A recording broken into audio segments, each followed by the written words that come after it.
Hello student, आप सभी लोग का मेरे यूट्यूब चैनल पे बहुत बहुत स्वागत है। उम्मीद है कि आप लोग जहाँ भी होंगे स्वस्थ होंगे और अपनी पढ़ाई अच्छे से करते होंगे। आज वीडियो जो हम लोग स्टार्ट करेंगे इसमें जो है पिछले वीडियो में हाइपर मेट्रोपिया का कुछ पोर्शन छूट गया था, उसको कवर करेंगे। उसके साथ हम लोग जो है प्रिज्म को अच्छे तरीके से देखेंगे, जिससे प्रिज्म का रिफ्रैक्शन कैसे होता है और इससे उसका जो डेविएशन कई रंगों में बढ़ जाते हैं, उसको हम लोग आज कवर करेंगे। तो आइए हम लोग वीडियो शुरू करते हैं। हम लोग जो है आज हम लोग देखने वाले हैं कॉजेस ऑफ हाइपर मेट्रोपिया या लॉन्ग साइटनेस। ठीक है, दूरदृष्टि दोष के कारण। तो हम लोग पिछले वीडियो में हम लोग क्या देख चुके थे?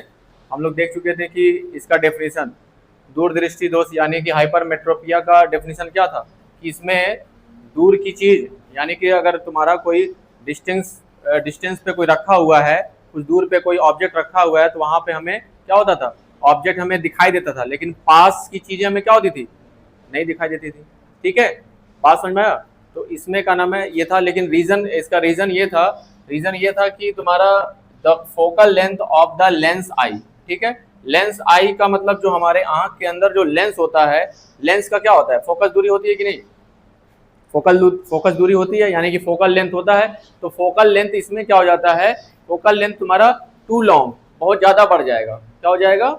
बहुत ही ज़्यादा। जो जो का नाम है ऑब्जेक्ट से चलने वाली रे होती है, उसको फोकस पास में होनी चाहिए। वो पास में ना होकर के फोकस कहाँ होता है, दूर होता है। ठीक है, इसीलिए ऑब्जेक्ट क्या होता है, हमें दिखाई नहीं पड़ता है, यानी कि उसका फोकल लेंथ जो होती है वो बढ़ जाता है। फोकल लेंथ क्या होगा, बढ़ जाता है। फोकल लेंथ बढ़ने का मतलब थोड़ा सा ये समझ लो क्या होता है। जैसे मान लो ये लेंस है, ठीक है, ये लेंस का मतलब अगर यहाँ से कोई रे ऑफ लाइट आती है, एक एक बार तो यहाँ मान लो फोकस होती है। ठीक है, अगर मान लो यहाँ पे नहीं फोकस होकर के यहाँ फोकस होने लगे, तो ये फोकल लेंथ पहले कितनी थी, पहले फोकल लेंथ हमारा इतना था, बाद में फोकल लेंथ कितना हो गया, बढ़ गया ना हमारा फोकल लेंथ। तो जो ऑब्जेक्ट यहाँ फोकस होना चाहिए, जो जो रे ऑफ लाइट को यहाँ फोकस होनी चाहिए, वो लेंस से दूर होने लगता है फोकस। बात समझ में आया? ठीक है, तो फोकल लेंथ इसमें क्या होता है, टू लॉन्ग हो जाता है। टू लॉन्ग मतलब बहुत ज्यादा बढ़ जाता है। ठीक है, बात समझ में आया? दूसरा रीजन ये होता है कि जो आई बॉल होता है, जो हमारा आंख का गोलक होता है, वो क्या हो जाएगा, बिकम टू स्मॉल, वो छोटा होने लगता है। क्या होने लगता है, वो छोटा होने लगता है। ठीक है, बात नॉर्मल साइज जितनी होनी चाहिए जिसकी, उससे क्या होने लगेगा, वो साइज में डिक्रीज होने लगेगा। ये दो रीजन ऐसा है जिसकी वजह से हमारा क्या होता है, ये डिफेक्ट होता है। ठीक है, अब हिंदी में तो है जैसा कि लेंस की फोकस दूरी बढ़ जाती है और नेत्र का गोलक क्या होता है, छोटा हो जाता है या होने लगता है। बात समझ में आया? ठीक, उसके बाद इसका हमें करेक्शन पढ़ना है। करेक्शन यानी कि हिंदी में निवारण। ठीक है, तो this defect can be corrected by using, क्या यूज करोगे, क्या यूज करोगे, यूज करोगे कॉन्वेक्स लेंस, यानी कि इस लेंस का हम लोग क्या करेंगे, यूज करेंगे, कॉन्वेक्स लेंस का यूज करेंगे। ठीक है, बात समझ में आया? तो ये तो हमारा ये था, लेकिन इसको रे डायग्राम से समझेंगे। किसे समझेंगे, रे डायग्राम से समझेंगे। तो रे डायग्राम में क्या होगा, रे डायग्राम में हमें तीन फिगर बनाना पड़ेगा। तीन फिगर कैसा होगा ये भी ध्यान दो पहले। जैसे मान लेते हैं ये तुम्हारा एक कोई तीन फिगर हमें बनानी पड़ेगी, तब जाके ये समझ में आएगा। ठीक है, और सॉरी ये थोड़ा बड़ा हो गया।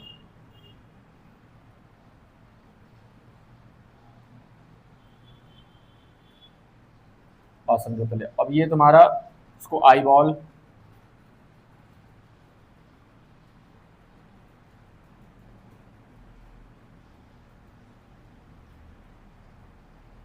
ठीक है, तो इसमें लेंस, हम जो आई लेंस होता है वो तो इसमें लगानी ही पड़ेगी सब में।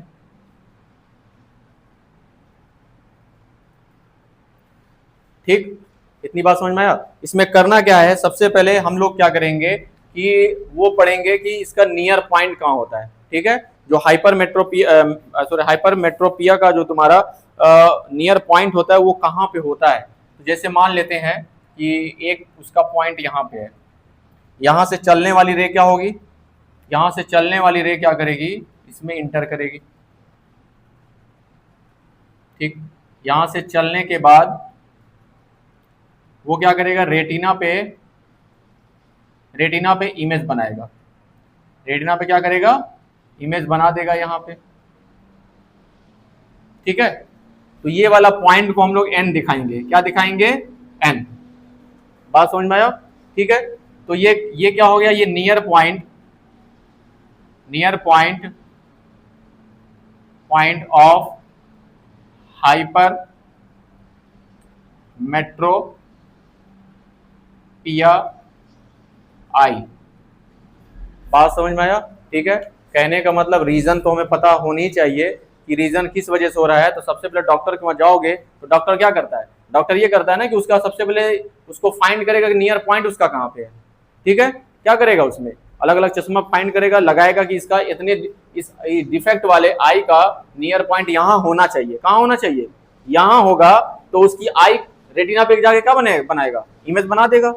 बात समझ में आया? ये डॉक्टर इसको ध्यान में रख करके क्या करेगा, उसका चश्मा जिस लेंस का लगेगा, जिस लेंस का तो जितने पावर का लेंस उसको लगाना होगा वो लगा देगा। ठीक है, अगले फिगर में हमें क्या करना पड़ेगा, अगले फिगर में तो हम लोग जो है इसके बाद हम लोग क्या करेंगे, देखो ये नियर पॉइंट है, नियर पॉइंट के जगह पे ही रहेगा, वो नहीं हट सकता। ठीक है, बात समझो पहले, नियर पॉइंट हमारा नियर पॉइंट के ही जगह पे रहेगा, लेकिन वो हट नहीं सकता। होगा क्या, एक्चुअल में इसका नियर पॉइंट कहाँ पे है ये देखना है हमें। एक्चुअल में जैसे मान लो डॉक्टर को वहां गया, डॉक्टर को वहां जाने गया, अभी वो डॉक्टर फाइंड नहीं किया था कि उसका नियर पॉइंट कहाँ पे है, तो उसके पास बैठा, तो उसका जब चेक किया, जब वो सामने रखवा करके क्या किया, सामने रखवा करके पढ़वाया, तो देखा करना में उसका नियर पॉइंट यहाँ ना हो करके उसका नियर पॉइंट यहाँ था, एन डैश पर। कहां पर था, एन डैश पर था। तो रे ऑफ लाइट कहां से चलेगी, रे ऑफ लाइट यहां से चलेगी कि यहां से चलेगी, इसका यहां से चलेगी ना, क्योंकि वो एक्चुअल में जो है उसको ऑब्जेक्ट यहां पे रखा हुआ नहीं दिख रहा है, उसको ऑब्जेक्ट रखा हुआ कहां दिख रहा है, यहां रखा हुआ दिख रहा है। तो रे ऑफ लाइट यहां से चलना शुरू करेगी, और जब यहां से चलना शुरू करेगा तो जानते हो क्या होगा, ये तुम्हारा आगे बढ़ जाएगा। उसका फोकस कहां होगा, रेटिना के पीछे, यानी कि रेटिना के आगे, ऐसे बोल सकते हो। बात समझ में आया? तो हुआ क्या, होना चाहिए था रेटिना पे फोकस, हो कहां रहा है, उसके आगे। ठीक है, इसीलिए इसका नाम पड़ा है लॉन्ग साइटेडनेस। क्या पड़ा है, हाइपर मतलब ज्यादा, यानी कि एक्स्ट्रा हो गया। क्या हो गया, फोकस उसका ज्यादा एक्स्ट्रा हो गया। ठीक ना, इसीलिए इसका लॉन्ग साइटेड पड़ा, यानी कि दूर दृष्टि, यानी दूर चला गया। कहां चला गया, दूर चला गया फोकस उसका। ठीक है, तो करेगा क्या बताओ, अब वो करेगा क्या डॉक्टर, डॉक्टर ये करेगा भाई, उसका नियर पॉइंट यहाँ पे है, होना तो चाहिए यहाँ पे, होना कहाँ चाहिए, उसका नियर पॉइंट होना चाहिए एन पे। तो वो करेगा क्या, वो करेगा बस कुछ नहीं करेगा, this defect can be corrected by using convex lens. अगर ये लड़का कोई बच्चा ना पढ़ा रहे और ना जानकारी हो तो उसको पहना दे चश्मा का नाम है कॉनकेव लेंस का। ठीक है, कॉनकेव लेंस का अगर पहना दे चश्मा उसको, तो क्या उसको दिखाई देगा, नहीं दिखाई देगा। ठीक है, रेटिना पे बनेगा ही नहीं इमेज। ठीक है, वो कहीं और बने, या तो आगे बनेगा, या तो और आगे चला जाएगा, या तो क्या करेगा और पीछे कर देगा, उस पर बनेगा ही नहीं। ठीक, तो जानकारी होनी चाहिए, फ्यूचर में अगर मान लो डॉक्टर बन गए तो ऐसा ना उसको कुछ और पहना देना। ठीक है, तो क्या करना पड़ेगा, यहीं पे एक लेंस रखना पड़ेगा हमें, वो भी किस टाइप का लेंस, कॉन्वेक्स लेंस। ठीक है, आई के सामने चश्मा लगा रहा है, क्या लगा रहा है, आई के सामने क्या लगा रहा है, चश्मा लगा दिया, किस कौन से लेंस का, कॉन्वेक्स लेंस का। ठीक है, तो होगा क्या, जो ये तुम्हारा नियर पॉइंट था वो नियर पॉइंट के यहीं पे रहेगा एन डैश, और एक्चुअल में जो ये था फाइंड किया गया था वो ये भी यहीं पे रहेगा। होगा क्या, यहां से चलने वाली रे तो चलेंगी ही, यहां से चलने वाली रे क्या होंगी, चलेगी ही। ठीक है, इसको क्या करेगा, ध्यान दो पहले, इसको करेगा क्या, ये लेंस क्या करेगा, इस नियर पॉइंट को पीछे बढ़ा देगा। क्या करेगा, नियर पॉइंट को क्या करेगा, एक्चुअल में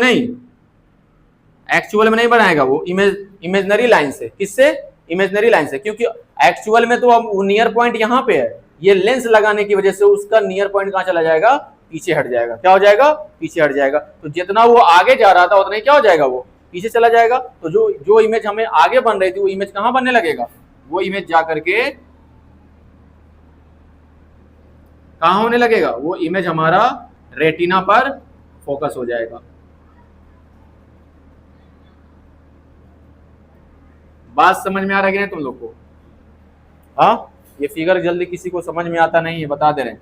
ठीक है, पढ़ोगे कहोगे ये तीन फिगर क्यों बना रहा है।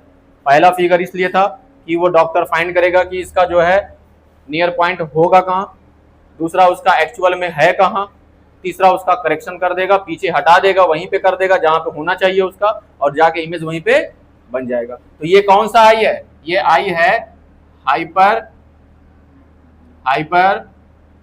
मेट्रोपिया आई। ठीक है, बात समझ में आया? ये क्या है, करेक्शन है। क्या तुम्हारा ये करेक्शन फॉर हाइपरमेट्रोपिया। ये किसका फिगर है,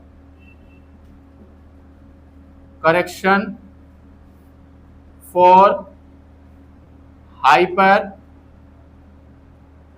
मेट्रोपिया आई।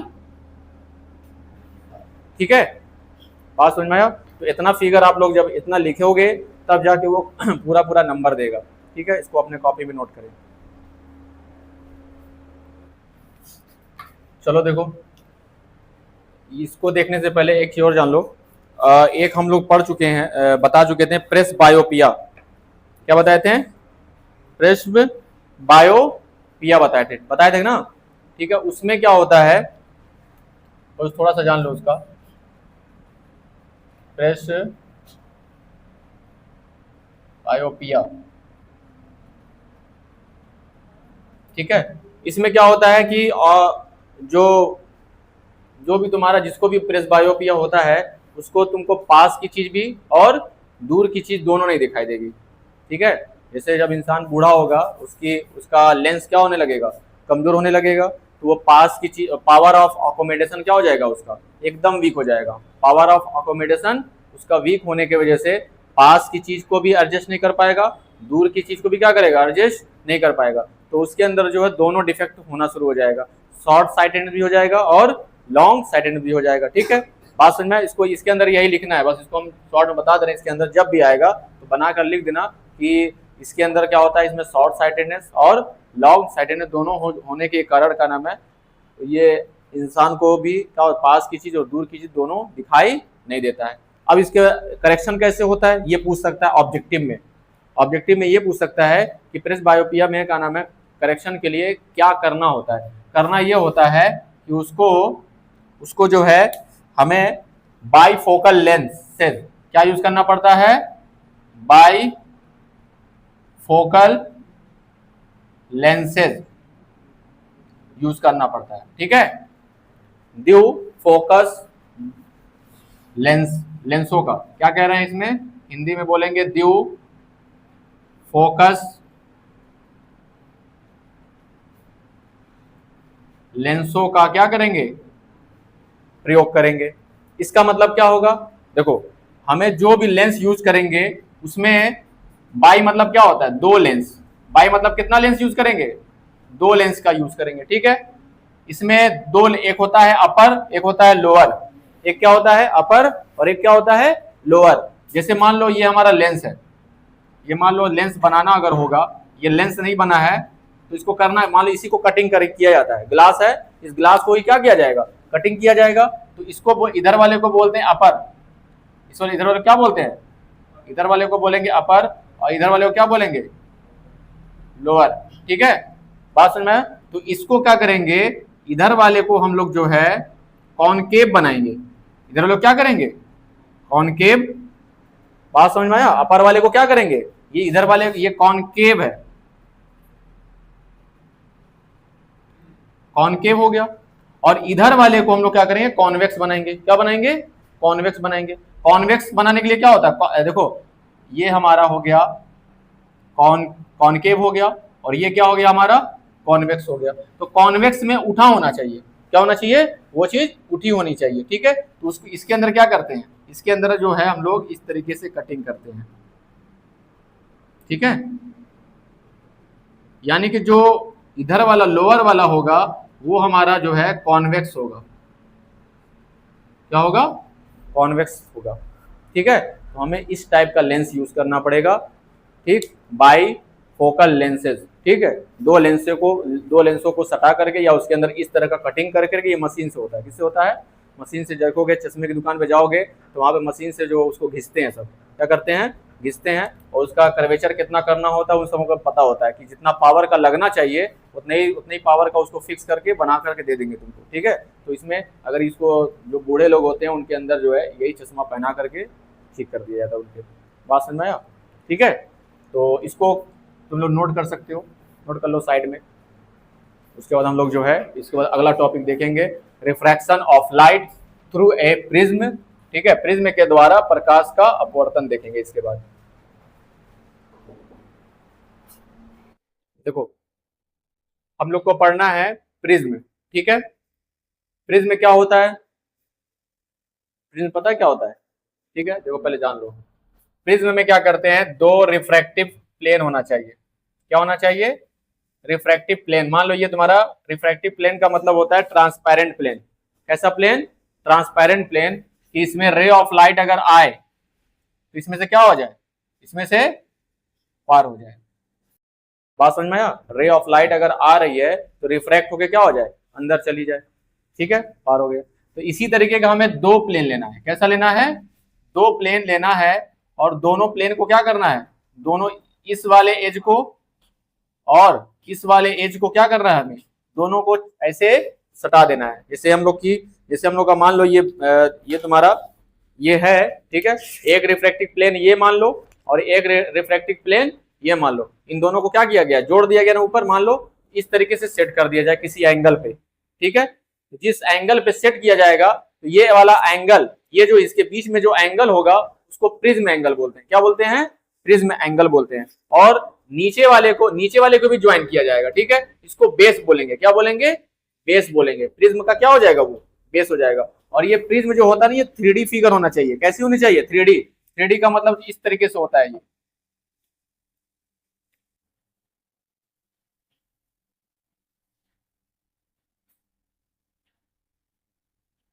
इस तरीके से होता है, ठीक है। इसको अगर 3D बनाना हो, ठीक है, इस तरीके से होता है ये फिगर। बात समझ में आया। तो ये एक्चुअल में हमारा ये प्रिज्म है। एक्चुअल में क्या है, ये प्रिज्म है। ये सॉलिड पार्ट होता है। सॉलिड पार्ट का मतलब पूरा या ग्लास से भरा होगा या पूरा फाइबर होता है। ये क्या होता है, पूरा फाइबर, लेकिन ट्रांसपेरेंट होना चाहिए। कैसा होना चाहिए, ट्रांसपेरेंट होना चाहिए। कोई भी रे ऑफ लाइट आए तो इसके अंदर रिफ्रैक्ट होकर के अंदर रिफ्रैक्ट होता है, बाहर क्या हो जाता है, निकल जाता है वो, ठीक है। इसी तरीके। तो हमें क्या करना है, हमें रिफ्रैक्शन पढ़ना है थ्रू अ प्रिज्म, ठीक है। अभी तक हम लोग लेंस से पढ़े हैं रिफ्रैक्शन, अब हम लोग को किससे पढ़ना है, प्रिज्म से पढ़ना है। तो सबसे पहले क्या करेंगे, प्रिज्म बनाएंगे। और जब प्रिज्म बनाएंगे तो आगे का सिर्फ पोर्शन बनाएंगे हम लोग, ये वाला पोर्शन जो इसके सामने वाला, जो अगर फ्रंट व्यू देखोगे, इससे फ्रंट व्यू देखोगे जो इससे आगे का दिख रहा है, इतना ही पार्ट बनाएंगे हम लोग, ठीक है। और ये वाला जो एंगल होता है, इसी एंगल को हम लोग क्या बोलते हैं, प्रिज्म एंगल। इसको क्या बोलते हैं, प्रिज्म एंगल। इसी यही प्रिज्म एंगल होने की वजह से हमारा क्या होता है, रिफ्रैक्शन होने लगता है। बात समझ में आया, ठीक। सबसे पहले क्या करेंगे, एक प्रिज्म बनाएंगे हम लोग, बड़ा सा बनाएंगे, ठीक है, छोटा मोटा मत बनाना। ये हमारा क्या हो गया, एक प्रिज्म हो गया। ऊपर हम लोग लिखेंगे ए, नीचे हमारा बेस हो जाएगा बी और सी। नीचे वाला क्या कहलाएगा, हमारा बेस। नीचे वाला क्या कहलाएगा, बेस कहलाएगा। और ऊपर वाला क्या कहलाएगा, ऊपर वाला हमारा ये जो होगा, ये हमारा प्रिज्म एंगल होगा। क्या होगा, ये प्रिज्म एंगल, ठीक है, प्रिज्म एंगल हो जाएगा, ठीक। उसके बाद क्या होता है, ध्यान दो पहले, इसमें रे ऑफ लाइट इंटर करती है। क्या करती है, इसमें रे ऑफ लाइट इसमें इंटर करती है। बात समझ में। और ये रे ऑफ लाइट बहुत सारी इंटर करेंगी, लेकिन एक ही रे ऑफ लाइट को दिखा रहे हैं हम। बात समझ में आया, रे ऑफ लाइट तो लाखों हो सकती है, करोड़ों हो सकती है, उसमें एक रे ऑफ लाइट को हम दिखा रहे हैं। तो होता क्या है, जैसे ये रे ऑफ लाइट आया उसके बाद रिफ्रैक्ट होकर के क्या होगा, बेस के पैरेलल हो जाएगा। बेस के क्या हो जाएगा, ये पैरेलल, ये बेस जो है इसी बेस के ये पैरेलल हो जाएगा, ठीक है। बात समझ में आया। और जिस एंगल पे वो गया था उसी एंगल पे क्या हो जाएगा, ये बाहर चलाएगा। जिस एंगल पे इंटर किया था उसी एंगल से क्या होगा, वो नीचे डाउन होकर के बाहर चला जाएगा। बात समझ में आया ना, ठीक है। अब इसमें क्या होगा, तुम लोग को पता होगा कि कोई भी रिफ्रैक्टिव सॉरी कोई भी अगर प्लेन होता है तो उसका क्या होता है, एक नॉर्मल होता है। कोई भी अगर एक प्लेन है तो उसका क्या होता है, एक नॉर्मल होता है ना। तो इस वाले प्लेन का नॉर्मल होगा कि नहीं, इस वाले का भी होगा और इस वाले का भी होगा। तो यहां से क्या करेंगे, एक प्लेन बनाएंगे हम, सॉरी वो नॉर्मल बनाएंगे। नॉर्मल क्या होगा, इस वाले प्लेन के परपेंडिकुलर होगा, इस वाले प्लेन के परपेंडिकुलर होगा। तो यहां से अगर हम लोग बनाना चाहें तो क्या हो जाएगा हमारा, ये, ठीक है। ये हमारा क्या हो जाएगा एन, और ये हमारा क्या हो जाएगा एन डैश हो गया। उसी तरीके से क्या होगा, इस वाले प्लेन का भी क्या होगा, नॉर्मल होगा।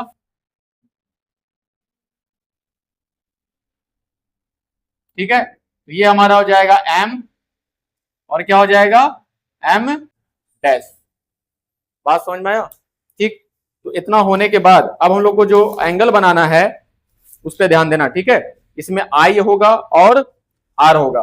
देखो, और तुम लोग को पता भी होगा कि आने वाली रे का जो एंगल होता है उसको एंगल ऑफ इंसिडेंस बोलते हैं। क्या बोलते हैं, एंगल ऑफ इंसिडेंस बोलते हैं, ठीक है, यानी कि इंसिडेंट रे, ठीक है। तो यहां पे क्या होगा, ये हमारा और जो भी हम लोग एंगल नापते हैं वो कहां से नापते हैं, नॉर्मल से नापते हैं। कहां से नापते हैं, नॉर्मल से लेते हैं, ठीक है। तो नॉर्मल हमारा ये है, तो नॉर्मल से ये वाला एंगल क्या हो जाएगा आई, ये वाला एंगल क्या हो जाएगा आई हो गया, ठीक है। और एक चीज तुम लोग को और पता होगा, रिफ्रैक्ट होगा होकर के दूसरे मीडियम में जाता है। रिफ्रैक्ट होकर के क्या होता है, दूसरे मीडियम में या तो दूर जाएगा, नॉर्मल से दूर हटेगा, या नॉर्मल की तरफ आता है, ठीक है। तो अगर ये डेंसर होगा तो क्या हो जाएगा, नॉर्मल की तरफ आता है। डेंसर का मतलब ये रेयरर होता है, ये डेंसर अगर है, डेंसर का मतलब जैसे घना में जा रहा है, ठीक है। जैसे एयर से ग्लास में गया तो वो डेंसर में गया ना, तो डेंसर में क्या होता है, नॉर्मल की तरफ झुक जाएगा। क्या हो जाएगा, ये नॉर्मल की तरफ झुक जाएगा, यानी कि ये आर होता है। क्या होता है ये आर को क्या बोलते थे, हाँ, कौन सा एंगल, एंगल ऑफ रिफ्रैक्शन। कौन सा एंगल, रिफ्रैक्शन एंगल, ठीक है। तो यहां से क्या होगा, जब अंदर ये चला गया है, रिफ्रैक्ट हो गया है, तो रिफ्रैक्ट होने के बाद ये आर होगा कि नहीं, हाँ आर होगा ना। रिफ्रैक्ट होने के बाद क्या हुआ, ये आर हो गया। आर होने के बाद अब ध्यान दो, पहले जिस एंगल से ये रिफ्रैक्ट होता है उसी एंगल पे यहां पे भी इंटर करता है, ये यहां से ये भी आर होता है, ये भी क्या होगा आर होगा। जितना अगर ये 30 डिग्री है तो ये भी क्या होगा 30 डिग्री होगा। बात समझ में आया। अब 30 डिग्री होने की वजह से क्या होगा, ये जिस एंगल से ये इंटर किया था उसी एंगल से क्या होगा, वो बाहर फिर से रिफ्रैक्ट हो जाएगा। तो अब क्या होगा, ध्यान दो पहले, ये मान लो एयर था, ये मान लो एयर है, और ये ग्लास है। मान लो ये ग्लास का क्या है तुम्हारा, ये ग्लास का तुम्हारा प्रिज्म है, इसका प्रिज्म है, ये ग्लास का प्रिज्म है। तो पार्टिकल इसमें ज्यादा होंगे कि नहीं, तो जब पार्टिकल ज्यादा होंगे तो ये इसका क्या होगा, ये एंगल ज्यादा है और ये एंगल कम है। अब बताओ ग्लास में क्या हो रहा, फिर एंगल इसमें पार्टिकल ज्यादा है, बाहर क्या है, बाहर फिर एयर मिल जाएगा, बाहर फिर क्या मिलेगा, एयर मिलेगा ना। तो एयर, फिर एयर में पार्टिकल क्या है, ग्लास के मुकाबले में कम है, नहीं ग्लास के मुकाबले में एयर के पार्टिकल कम है, एयर के पार्टिकल क्या है, कम है। फिर उसको क्या होगा, जो एंगल यहाँ पे कम था तो यहाँ पे एंगल क्या हो जाएगा, फिर बढ़ जाएगा। नियम ये ना कहता है कि अगर वो एयर से ग्लास में जाए तो वो एंगल कम हो जाएगा, ठीक है। और अगर ग्लास से फिर एयर में जाए तो एंगल फिर क्या हो जाएगा, फिर बढ़ जाएगा, ठीक है। ये चीज होता है। तो इसमें से फिर क्या हो रहा है, जो जिस एंगल से इंटर कर रहा है, सॉरी बाहर निकलना चाह रहा है, तो यहाँ पे एंगल फिर क्या हो जाएगा, एंगल फिर से बढ़ जाएगा। और इस वाले एंगल को ई बोलते हैं। क्या बोलते हैं इस वाले एंगल को, ई, एंगल ऑफ इमरजेंस। क्या बोलते हैं, एंगल ऑफ इमरजेंस बोलते हैं, ठीक है। तो ये चीजें हैं। तो होगा क्या, ध्यान दो पहले, ये मान लो हमारा P है, ये हमारा Q है, ये हमारा R है, और ये हमारा क्या है S। यानी कि जो रे ऑफ लाइट क्या हुई, ray of light PQ RS, sorry PQ QR और RS, ठीक है। तो रिफ्रैक्शन जो होता है ना वो इस तरीके से होता है, किसमें, प्रिज्म में, किसमें, प्रिज्म में इस तरीके से होता है। अब ध्यान दो पहले, प्रिज्म में इतना ही सिर्फ नहीं है, अब होगा क्या, यहाँ पे आता है एंगल ऑफ डेविएशन। क्या आता है, एंगल ऑफ डेविएशन।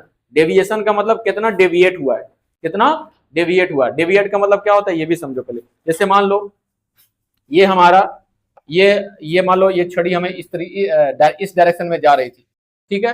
इस डायरेक्शन से क्या हुआ, यहाँ पे जाने के बाद क्या हुआ, यहाँ पे जाने के बाद क्या हुआ, ये मुड़ गया। क्या हो गया, मुड़ गया। ठीक है, तो एंगल होना चाहिए, पहले तो जाना चाहिए था ऐसे, मुड़ गई, इतना इतना एंगल क्या हो गया, वो डेविएट हो गया। ठीक है, क्या हो गया, डेविएट हो गया। हिंदी में इसको बोलते हैं विचलन कोण। क्या बोलते हैं इसको, विचलन कोण। विचलन का मतलब कितना विचलित हो गया, विचलित मतलब क्या होता है, कितना वो भटक गया, कितना वो भटक गया, जाना चाहिए। क्योंकि जो समझाने वाले हैं ना, इसी से हम बताएंगे कि लाल रंग, जो लाल रंग होता है वो खतरे का निशान क्यों होता है, ये भी बताएंगे हम। ठीक है, बात समझ में आया। तो देखो, डेविएट जो ज्यादा होगा, ज्यादा विचलित जो होता है वो ज्यादा दूर तक नहीं जा पाता है। ये नियम भी है ये, और जैसे पढ़ने का नियम क्या है, ज्यादा अगर विचलित हुए, ज्यादा अपना दोस्त बनाए, ज्यादा गेम में टाइम दे रहे हो, पढ़ाई में ज्यादा टाइम नहीं दे रहे हो, तो लंबे रेस के घोड़े नहीं हो, लंबे रेस के घोड़े नहीं हो। आगे मैक्सिमम कितना पढ़ लोगे ग्रेजुएशन, बीए करोगे, उसके बाद क्या करोगे, काम धंधा करने लगोगे। और जो लड़का ज्यादा डेविएट नहीं हो रहा, ज्यादा दोस्त नहीं बना रहा, ज्यादा किसी से लगाव नहीं रख रहा है, ठीक है, ज्यादा का नाम है डिस्ट्रैक्शन नहीं हो रहा है, तो वो ज्यादा दूर तक जाता है। इतनी बात समझ में आया। यही चीज होता है एंगल ऑफ डेविएशन। क्या होता है, एंगल ऑफ डेविएशन। ध्यान दो पहले, ये प्रिज्म एंगल था, इसको मिटा रहे हम। देखो होता क्या है, ये जो हमारा रे ऑफ लाइट है, ये हमारा रे ऑफ लाइट है ना, यहां से चलना शुरू किया। ठीक है, अब ये जाना चाहिए था इधर, जाना कहां चाहिए था, इधर, और हमने बीच में क्या रख दिया, हमने बीच में रख दिया प्रिज्म। क्या रख दिया, प्रिज्म। अब इस प्रिज्म से जो पार होगा, और इस और जान लो पहले, ये जो रे ऑफ लाइट है, इसमें व्हाइट लाइट होती है। क्या होती है, व्हाइट लाइट अगर इंटर करते हो तो 7 रंग में बढ़ जाता है।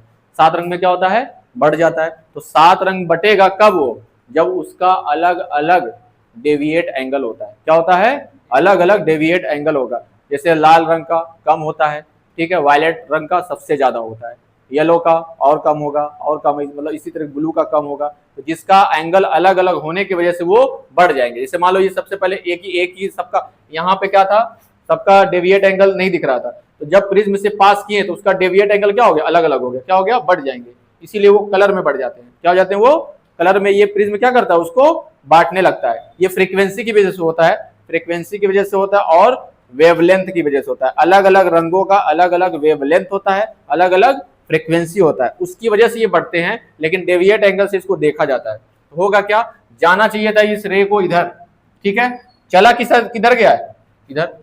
ठीक है, तो इसको आने वाले को आगे बढ़ा दो और जाने वाले को पीछे बढ़ा दो, तो यहां पे कट होंगे कि नहीं, डी पे। कहां पे कट होंगे, पॉइंट डी पे। समझो पहले, आने वाली रे को आगे बढ़ा दिए, ठीक है, इमेजिनरी लाइन से, और जाने वाले को पीछे बढ़ा दिए। तो जहां पे ये कट रहा है, जहां पे ये कट रहा है, तो जो एंगल यहाँ पे बन रहा है, जितना भी एंगल यहाँ बना, इसी एंगल को क्या बोलते हैं, एंगल ऑफ डेविएशन, यानी कि विचलन कोण। ये इतना ही ना विचलित हुआ है, तो ये वाला जो एंगल होता है, यहां से लेकर के यहां तक जो एंगल होता है, इसी को बोलते हैं डेल। जो क्या बोलते हैं, डेल, एंगल ऑफ डेविएशन। इस एंगल को क्या बोलते हैं, एंगल ऑफ डेविएशन, यानी कि विचलन कोण, विचलन कोण। ठीक है, अब आप अपने को तुम लोग देख लो कि हम लोग को चलना चाहिए था किस ट्रैक पे, और चल रहे हैं किस ट्रैक पे। ठीक है, ज्यादा विचलित हो रहे हो तो यानी कि ट्रैक पे सही नहीं हो। कम विचलित तो होना ही है सबको। ठीक है, सबके पास दोस्त हैं, सबके पास मोबाइल है, सबके पास फैमिली है, और सबके पास पर्सनल लाइफ है। और वो टाइम मैनेजमेंट कौन कितना कर लेता है, जो ज़्यादा डेविएट होगा उसका तो रिजल्ट नहीं आने वाला, किसी हाल में आने वाला। ये सोचे कि आ गया तो बटेल में आ जाए, कोई अगर बगल में कोई लड़का पड़ गया टॉपर, तो अगर नकल वकल मार के कर लोगे। लेकिन जहाँ थोड़ा सा बकलोल पड़ा तो तू बकलोल, बगल वाला ही बकलोल, पीछे वाला ही बकलोल, आगे वाला ही बकलोल, दाएं वाला सब बकलोल, और सारे बकलोल मिल करके अपना पेपर को रिजल्ट को भी क्या कर लेंगे, एक बकलोल वाला रिजल्ट लेके आएंगे। यानी कि कोई 50%, कोई 55%, कोई 60%, ऐसे आएगा। तो स्टूडेंट, आज का क्लास बस यहीं तक। उम्मीद है कि आप लोग को ये वीडियो पसंद आई होगी। अगर पसंद आई होगी तो आप लोग मेरे चैनल से जुड़ जाए, और मेरे चैनल से जुड़ने के लिए आप लोग को जो मेरे चैनल को सब्सक्राइब करना पड़ेगा, और अपने दोस्तों में इसे शेयर करें, जिससे क्या नाम उनकी भी तैयारी चलते रहे। तो आज के लिए बस इतना ही, धन्यवाद।